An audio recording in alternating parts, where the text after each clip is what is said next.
Thinker Television, brought to you by Sportsman's Warehouse, America's premier outfitter, Peterson Toyota and Toyota Trucks, moving forward. Coldwell Banker, every day until it's sold. St. Croix Rod, best rods on earth. Evinrude, spend more time on the water.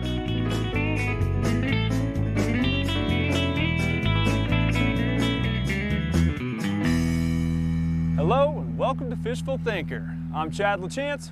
Once again, we appreciate you joining us right here, Mr. Ronnie Castiglione. If you're a fan of the show, you've seen Ronnie on here before. He guides with us here at Fishful Thinker. And you've seen us do some ice fishing. You've seen us in the river. Well, we're back on another river. This time it's the Arkansas River. We're in southern Colorado. We're downstream from Pueblo Reservoir. And it's February. It may not look like February, but it's February in Colorado. And it's interesting because we're on a major warming trend. It's like 65 degrees out right now. Less than a week ago, camera guy Tim and I were enduring 27 below zero on the ice just a couple hundred miles from here. So it's been an interesting winter. It's a nice warm day. What do you expect? It's nice out here today. I think we're gonna catch some fish today. I sure hope so. You know, we're starting late in the day because we want it to get warm, and we wanted to take advantage of all that, mostly because I don't like to fish in the cold, but also because the fish like it. So we're getting a late start. We are. And but we'll see what happens. Wintertime fishing, February, like I said, we really hope that we can catch some nice fish. It's not generally a numbers game. It's normally about size. Sure. So we'll see what happens. We're gonna jig. We're gonna what? Jerkbait maybe a little bit. Some jerkbaits, maybe some tube jigs. Maybe some tube jigs, maybe a little minnow. Some of this water we're gonna fish is artificial flies and lures only, so no gulp, but we'll see how it goes. So you ready to get some fishing done? I'm ready to get her done. All right, Ronnie, let's get after it. Thank you guys, get comfortable. This should be fun.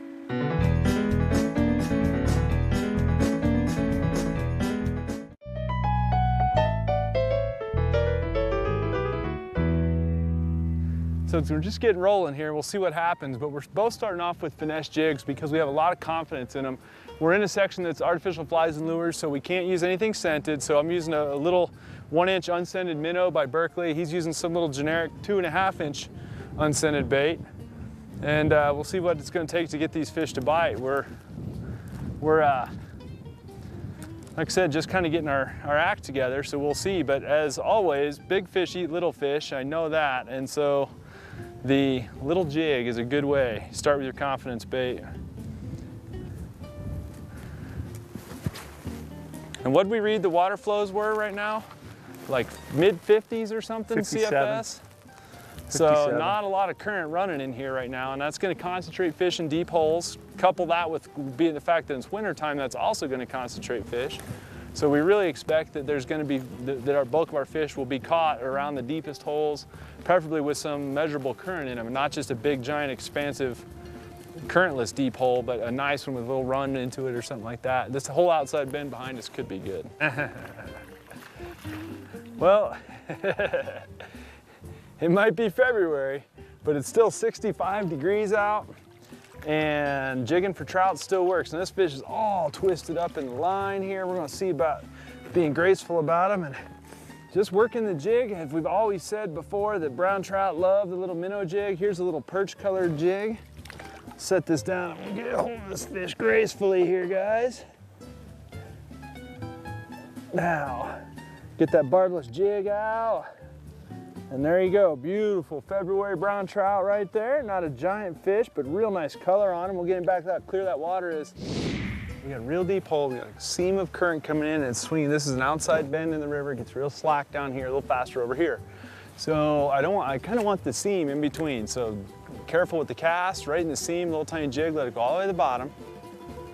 It's a little 1.5 inch long, 1/16 ounce jig. So it's a little tiny minnow. It's a unscented bait. We are in flies and artificial lures only section.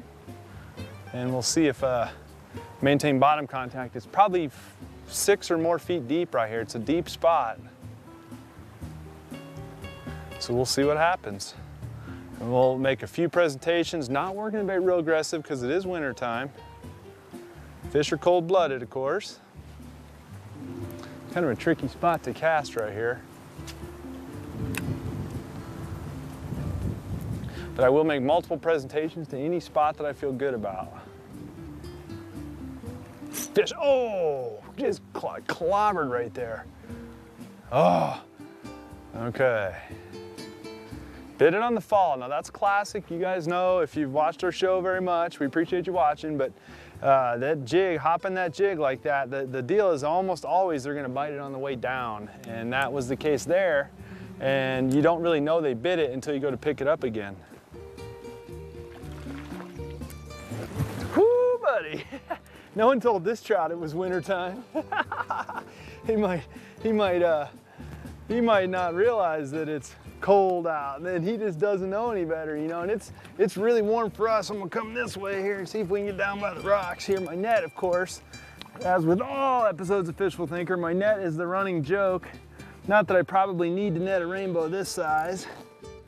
Beautiful fish. So now we've got a brown and a rainbow in just a couple of minutes right there. And you know, he's not absolutely giant, but he's purty. We'll put him back and let him go. So there you go. You know, it's nice short sleeve weather, or shirt sleeve weather, I should say. It's actually a very nice day out here. Same kind of fundamentals that we would use in the summertime, we're using here in the wintertime in the tailwater.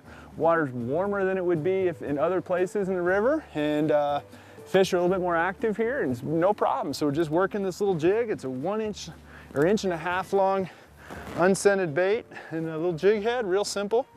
And still getting it done, just hopping it and getting bites ever so often. It's good stuff. Love it. See if we can get us another one to go. If you watch, I've been bringing the retrieve up in the shallower water. I work it rod tip up. When I get in the deeper, slower water, I work it rod tip down, and that's to keep the bait moving a little more horizontal and keep it a little bit tighter to the bottom. But you know, we fished several sections of river, probably an hour's worth of fishing, trying to leapfrog all the fly fishermen, and then finally got to an area where we could get to ourselves and fish, and lo and behold, we're catching fish now. So good stuff. Now leave it up to old Ronnie over there, see if he can get one. You're up, Ronnie. I am up. Oh, that's not a fish. I thought I answered the bell, but that would have been too good to be true.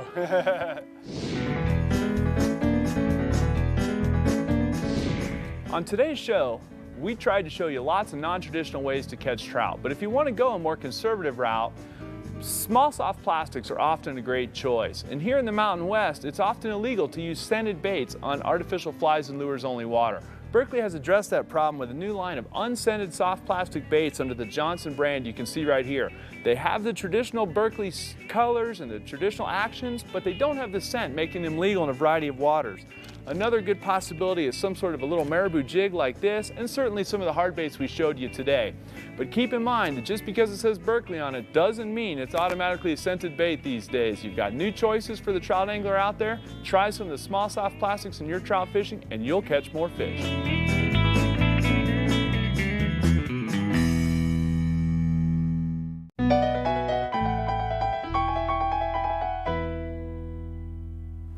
You know, it's kind of funny, everyone, we haven't seen anybody else spin fishing except for bait guys up in the area that you can use, you know, bait. And there's nobody else spin fishing in the flies and lures only section. I know it's something that you and I both do a lot. What do you think is some of your biggest keys to fishing unscented baits on a spinning rod? Because I know you'd rather have your gulp minnow, and so would I. You know, I generally, we have such success jigging gulp minnows in open water that I tend to look for things that are similar in profile and in action. I'm not doing anything different than I would with a gulp minnow right now, other than the fact I'm not fishing a gulp minnow. Right. And so, boom. Nope. No? The rockfish strikes again. But you got an excellent hook set. I'm just telling you gulp minnows too, Chad. Yeah.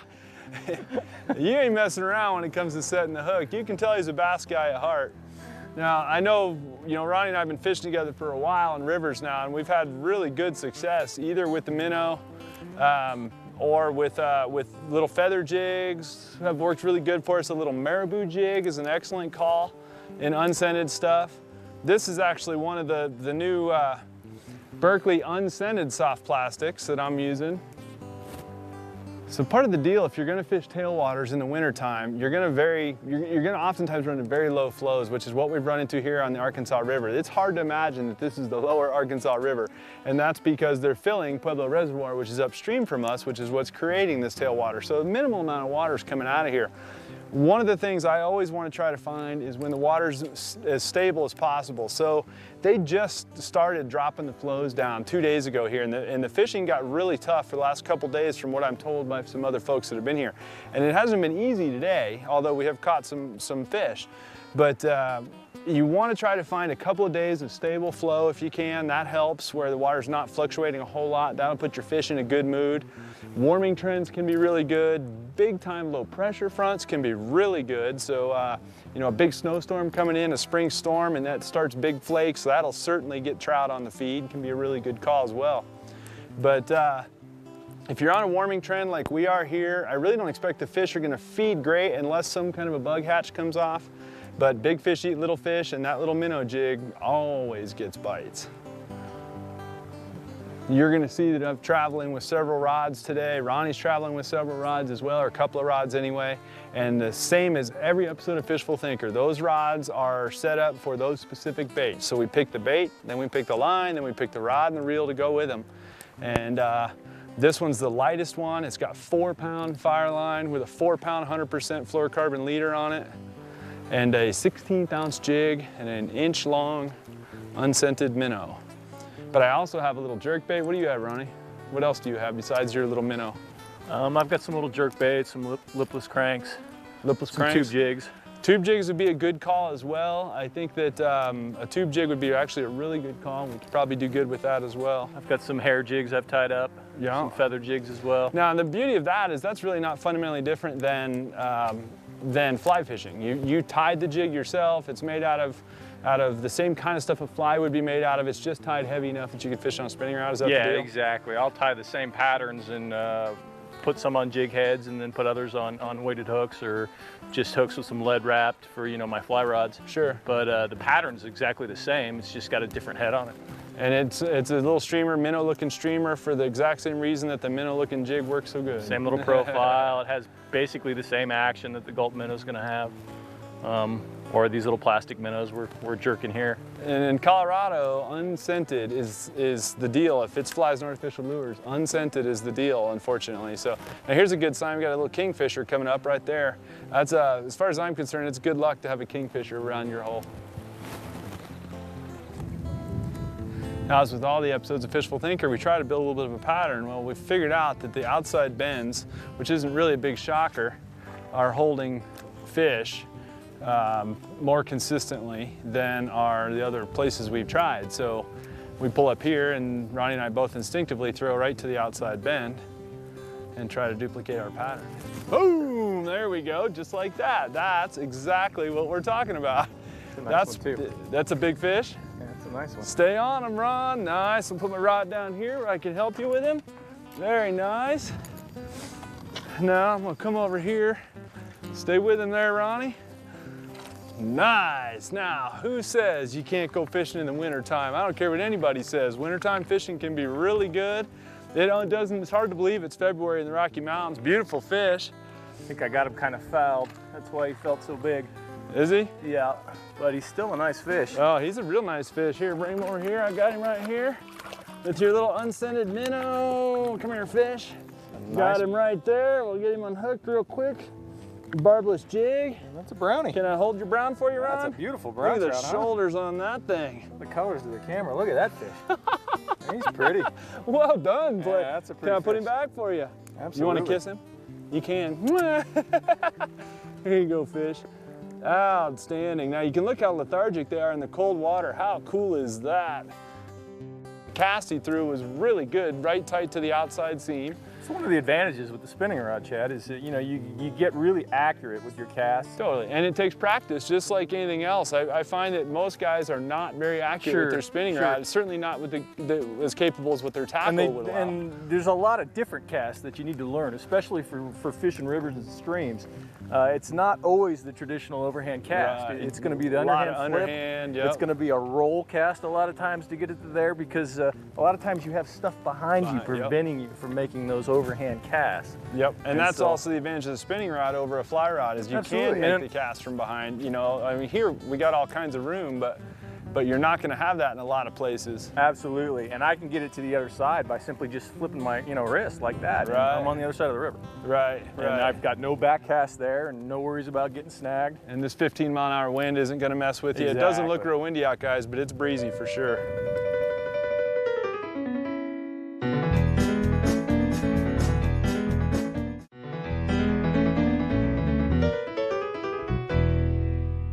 You can probably see where my line's going over there. We're making really, really tight throws underneath there where that fence is eroded out.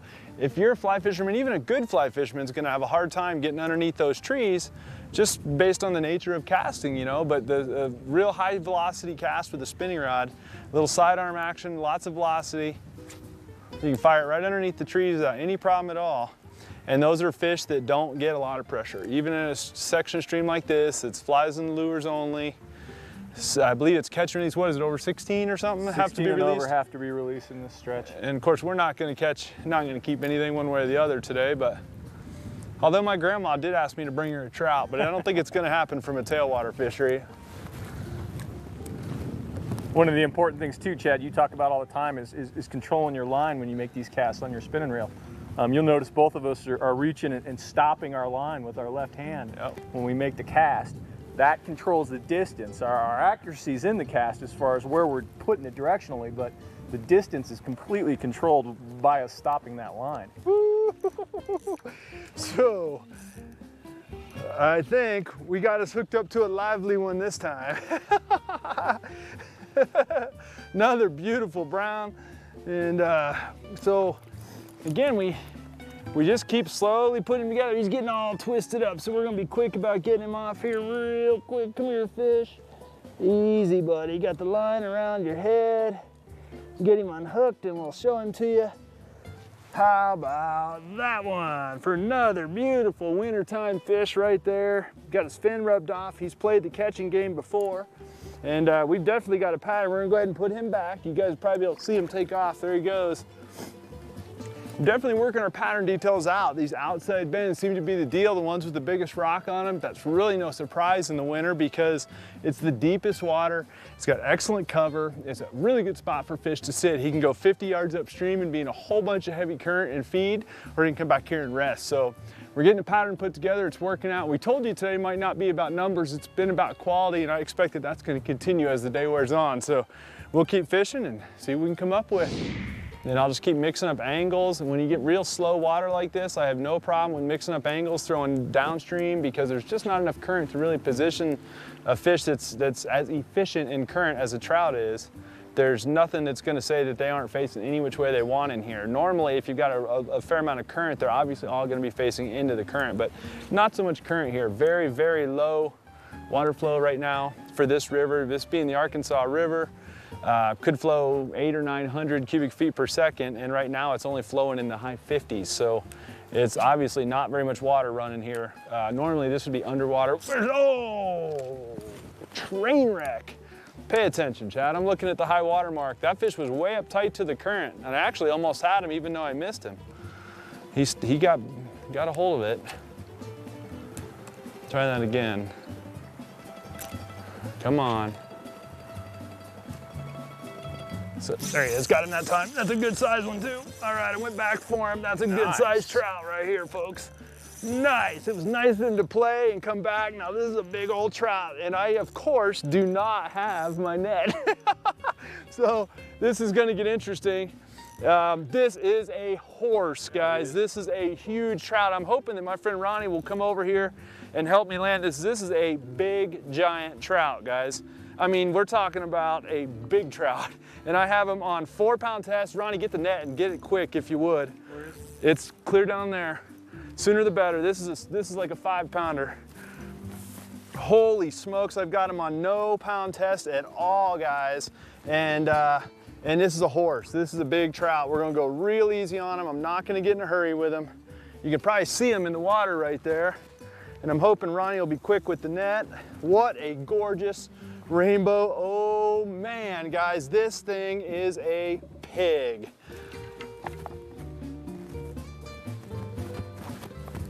Holy smokes. Look at this thing. Come on, fish. Well, I'm a little worried about trying to get a hold of him. If you can see him right there. Where's your bag? Where's your net? Oh, it's not on there? All right, never mind. This is a hog, guys, and I am not kidding you. We're gonna bring him around this side here in the winter time. Who says big fish won't bite? Look at this thing. I am not messing around, guys. This is a big rainbow. Holy smokes. Oh, buddy, that is what I am talking about. That is a monstrous trout. Absolutely beautiful. Look at the colors on this thing. I gotta come get a look at that fish. Look at the colors on this thing, Ronnie. Come here and look at this thing. I'm gonna hold him down in the water and get this jig out real quick. This is a beautiful. Yeah, that's gorgeous. Oh, man, look at that thing. That's a solid 5-pounder. We'll put him down here. I don't want to keep him out of the water, even in the cold. Oh, man. I don't know that we're going to get a bigger one than that. That's a pretty solid fish for the Arkansas River in February. Are you kidding me? Big old fish, little tiny jig. Jig's all chewed up at this point. You can see it's all chewed up, little unscented jig there. We'll show you that later. But, you know, tailwater fishery is well known for having some big trout in them, light tackle, taking advantage of an early spring or late winter warming front and getting out and getting it done. So good times. Ronnie, I appreciate you being a guest here on Fishful Thinker. And if you guys are interested in fishing with Ronnie or I, you can look us up on Facebook, Fishful Thinker. You can find us at fishfulthinker.com and book a trip, and we'll see if we can get you out and catch some fish of your own. So we appreciate you joining us. Hopefully you had a good time with this show, and we'll see you next week. Fish, oh.